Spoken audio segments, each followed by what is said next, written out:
शादियों पे बनने वाले खाने पसंद तो सभी को होते हैं, मगर घर पे ऐसे खाने क्यों नहीं बनते। तो आपकी आसानी के लिए मैंने इरादा किया है कि आपके साथ आज मैं एक बेहतरीन सी बीफ कोरमा की रेसिपी शेयर करूं। बीफ कोरमा जैसे कि आपको देखने में लजीज लग रहा है, वैसे ही आपको इंशाल्लाह बनाने में भी बेहतरीन और मजेदार बनेगा। आपने करना क्या है कि वीडियो को शुरू से लेके एंड तक देखना है। तो चलिए शुरू करते हैं। बीफ कोरमा की 8 देगे होंगी 10-10 केजी की, जिसके लिए हमने 8 किलो प्याज लिए हैं, 1 किलो सब्ज मिर्च, इसके जो डंडियां हैं वो उतार दी हैं, साफ सुथरी धो ली है। 8 किलो ही इसमें टमाटर इस्तेमाल होंगे, जिन्हें अब वॉश कर लिया अच्छे तरीके से। इसमें हमने हस्बे ज़रूरत पानी शामिल करना है।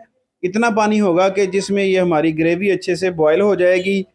बॉयल करते हुए हमने इसमें लहसुन अदरक डाल देना है। आधा किलो लहसुन है और आधा किलो ही अदरक, दोनों चीज़ें इसमें डाल देंगे और 15 से 20 मिनट के लिए इसे हम जो है ना पकाएंगे, जब तक कि हमारी ग्रेवी बिल्कुल नरम हो जाएगी, टमाटर प्याज वगैरह।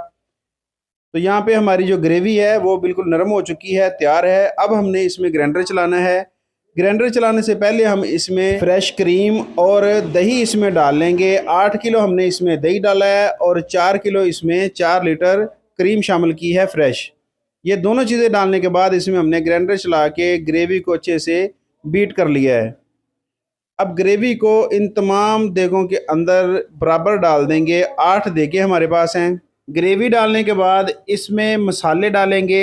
सबसे पहले इसमें हमने डालना है कढ़ाई गोश्त मसाला नेशनल का। आप किसी भी अच्छी ब्रांड के मसाले इस्तेमाल कर सकते हैं।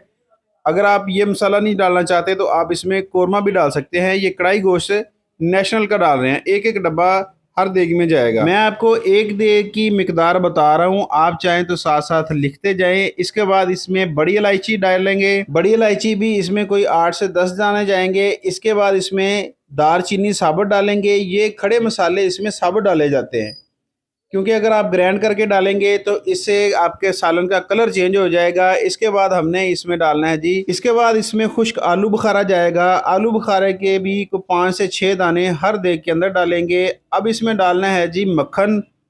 मक्खन आपके गोश्त को, आपके कोरमे को बेहतरीन मज़ेदार और क्रीमी बनाएगा। तकरीबन 250 ग्राम हर एक देग के अंदर जाएगा। मक्खन डालने के बाद इसमें गोश्त डालेंगे। ये 5 किलो का डब्बा है, दो दो डब्बे हर देग के अंदर जाएंगे, मतलब कि 10 केजी का हिसाब रखेंगे। और इसके अलावा अगर ज़्यादा हो गया गोश्त तो थोड़ा थोड़ा करके बाकी देरों के अंदर डाल के उसे पूरा कर लेंगे। गोश्त डालने के बाद इसमें पानी डालेंगे। पानी कोई 2 से 3 लीटर जाएगा। अगर यहाँ पे चिकन होता बीफ की जगह तो इसमें पानी नहीं डालना था, क्योंकि चिकन जल्दी टेंडर हो जाता है और बीफ या मटन को थोड़ा टाइम लगता है। तो इसलिए हमने इसमें तकरीबन 2-2 लीटर पानी शामिल कर दिया है सारी देगों में, और चम्मच इसमें चलाएंगे। इसके बाद इसे पकने के लिए रख देंगे। मैं अपनी हर वीडियो में बताता हूँ कि अगर आप चिकन पका रहे हो तो आपने उसे हाई फ्लेम पे पकाना है, और अगर मटन या बीफ हो तो आप उसे मीडियम टू लो फ्लेम पे पकाएं। एक तो आपका गोश्त अच्छा बनेगा और ज़्यादा टाइम भी नहीं लेगा।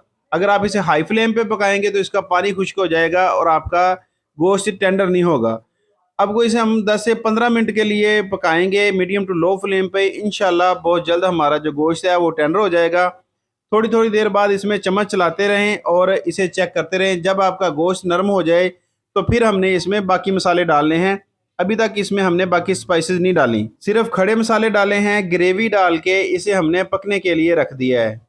बीफ को पकते हुए कोई 15 मिनट का टाइम गुजर चुका है और गोश्त हमारा नरम हो गया है। अब इसमें आ गया है टाइम मसाले डालने का। इसमें नमक डालेंगे हस्बे ज़रूरत। वैसे तकरीबन इसमें कोई 40 से 50 ग्राम नमक जाएगा। इसके अलावा हल्दी जाएगी 30 ग्राम और कुटी हुई मिर्च भी इसमें 30 ग्राम डालेंगे, क्योंकि इसमें हमने सब्ज़ मिर्च भी डाली है। तो इसलिए इसमें कुटी हुई मिर्च तकरीबन 30 ग्राम इसमें जाएगी।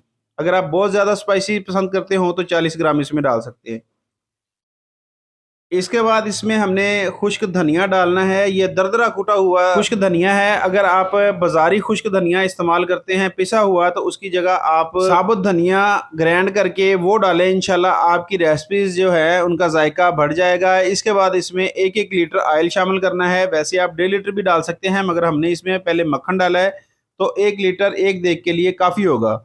ऑयल डालने के बाद इसे हमने अच्छे से इसकी भुनाई करनी है जब तक कि इसके ऊपर ऑयल ना आ जाए। अब अक्सर लोग हमारी वीडियो पे आके कमेंट्स करते हैं कि ये कौन सा तरीका हुआ, ऐसे कौन पकाता है। तो भाई हर किसी का पकाने का अपना तरीका होता है।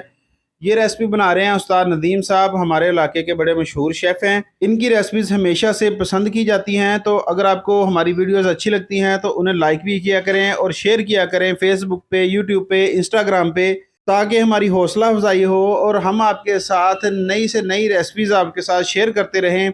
सबसे एंड में आपने इसमें गरम मसाला डालना है। गरम मसाले की एक अलहदा से मैंने रेसिपी मुकम्मल वीडियो बना के अपने चैनल पे अपलोड की है। अगर आप देखना चाहते हैं तो उसका लिंक मैं डिस्क्रिप्शन में भी लगा दूंगा। सबसे एंड में आपने इसमें गरम मसाला डालना है और इसे एक मरतबा चम्मच को हिलाना है। उसके बाद ऊपर से कवर करके आपने इसे 5 मिनट के लिए रख देना है साइड पे, फ्लेम ऑफ कर देना है। गरम मसाला सबसे एंड में इसलिए डाला जाता है कि आपके कोरमे का कलर जो है वो ब्लैक ना हो, और दूसरी वजह यह है कि इसके ऊपर तरी बहुत जल्द आ जाती है जब एंड पे आप इसे गरम मसाला डाल के ऊपर से कवर करके 5 मिनट के लिए रखते हैं। तो अल्हम्दुलिल्लाह यहाँ पे हमारा बीफ कोरमा बिल्कुल रेडी है। अगर आज की रेसिपी हमारी पसंद आई हो तो वीडियो को लाइक करें, और अगर चैनल पे नए हैं तो चैनल को सब्सक्राइब करें। मिलते हैं बहुत जल्द एक नई वीडियो में एक नई रेसिपी के साथ। तब तक के लिए अल्लाह हाफिज़।